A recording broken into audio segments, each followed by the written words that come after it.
ये बात कोई नहीं बताता, लेकिन जो 12th क्लास के पास आउट करने के बाद और कॉलेज जाने से पहले का जो टाइम होता है वो इंसान की ज़िंदगी का सबसे गंदा टाइम होता है। ये बात मैं इसीलिए कह रहा हूँ क्योंकि यार मैंने ये चीज़ एक्सपीरियंस करी है। देखो, जब इंसान स्कूल लाइफ में होता है ना, फिर चाहे वो 8th क्लास में हो, 9th क्लास में हो, 10th क्लास में हो या इवन 11th क्लास में हो, उसे मालूम होता है कि उसे अगले साल क्या करना है। उसे मार्क्स अच्छे ला के 11th में आ जाऊँगा, 11th में मार्क्स अच्छे ला के 12th में आ जाऊँगा। लेकिन 12th में मार्क्स अच्छे ला के क्या करोगे? कुछ नहीं कर सकते, क्योंकि 12th के मार्क्स मैटर ही नहीं करते। अब मैटर करता है एंट्रेंस एग्जाम्स। और एंट्रेंस एग्जाम्स की रियलिटी ये होती है कि अगर मान लो 1,00,000 बच्चे दे रहे हैं, 1,00,000 में से कुछ 1000 बच्चों का होगा, ज़्यादातर बच्चों का नहीं होने वाला। जब हम स्कूल में होते हैं तो हमारे पास एक बाकायदा टाइम टेबल होता है। हमें मालूम होता है कि हमें सुबह उठना है, सुबह उठ के हमें स्कूल जाना है, हमें ये वाले सब्जेक्ट्स पढ़ने हैं, घर आके खाना खा के ट्यूशन जाना है, ट्यूशन से घर आके खाना खा के होमवर्क करके सो जाना है। बीच में जो तुम्हें मस्ती मजाक करनी होती है, स्पोर्ट्स वगैरह, वो सब तुम कर लेते हो। तो तुम्हारी एक लाइफ फिक्स्ड होती है, तो तुम्हें टेंशन नहीं होती। टेंशन तब होती है जब तुम्हारा दिमाग बिल्कुल खाली होता है, जैसा कि हमारा होता है। 12वीं पास होगा, 12वीं पास बच्चों का दिमाग बिल्कुल खाली होता है, उन्हें कुछ समझ नहीं आता उन्हें क्या करना है। एक तो टेंशन में बहुत होते हैं, ऊपर से ही जो इंस्टाग्राम के जो गुरूज बैठे हुए हैं कि जब मैं 17 साल का था मैं इतने लाख रुपए कमा रहा था, जब मैं 16 साल का था मैं इतने लाख रुपए कमा रहा था, जब मैं माँ के पेट में था तो मैंने बिज़नेस खड़े कर दिए थे। इन चीज़ों से हमारा दिमाग और ख़राब होने लग जाता है। और तो और क्या होता है, हमें ऐसा लगता है कि सिर्फ हम ही हैं जो परेशान हैं, लेकिन हमारे अलावा जितने भी सब टीनेजर्स हैं ना, उनमें से 95% लोग ऐसे हैं जो खुद परेशान हैं। एंड इस चीज़ का मैं एग्जाम्पल अपने दोस्तों से देता हूँ। मैंने अपने दोस्तों से बात करने के लिए कॉल करी, मैंने बोला यार बहुत परेशान हूँ, मुझे कुछ समझ नहीं आ रहा क्या करना है क्या नहीं करना। वो खुद परेशान है। फिर मैंने सोचा चलो किसी और से बात करता हूँ, उसे दुख अपने सुनाऊंगा। मैंने उसे दुख सुनाने के लिए कॉल किया, उसने मुझे खुद दुख सुनाने लग गया।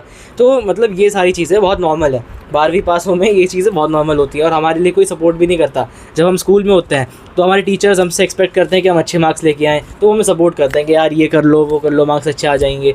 लेकिन जब हम स्कूल पास आउट कर लेते हैं, मार्क्स हमने उन्हें दे देते हैं, उसके बाद हमारे पास कोई गाइडेंस नहीं होती, हमारे पास nothing. You are on your own. तुम्हें अपना करियर डिसाइड करना है, तुम्हें अपना कॉलेज डिसाइड करना है, तुम्हें अपना कोर्स डिसाइड करना है। एंड सबसे बुरी बात, 17 साल के बच्चे को वोट देने की राइट नहीं होती, लेकिन 17 साल बच्चे के ऊपर ये प्रेशर बनाया जाता है कि तुम अपनी ज़िंदगी में क्या करना है उस चीज़ को अभी से डिसाइड करके बैठो। ठीक है, एक फ्लो में बोला मैंने। हाँ सही में भाई, मतलब एक 17 साल के बच्चे को इतना इमेच्योर समझा जाता है कि वो वोट नहीं दे सकता, लेकिन 17 साल के बच्चे को इतना मेच्योर भी समझ लेते हैं कि वो अपनी आगे वाली पूरी ज़िंदगी डिसाइड कर लेगा।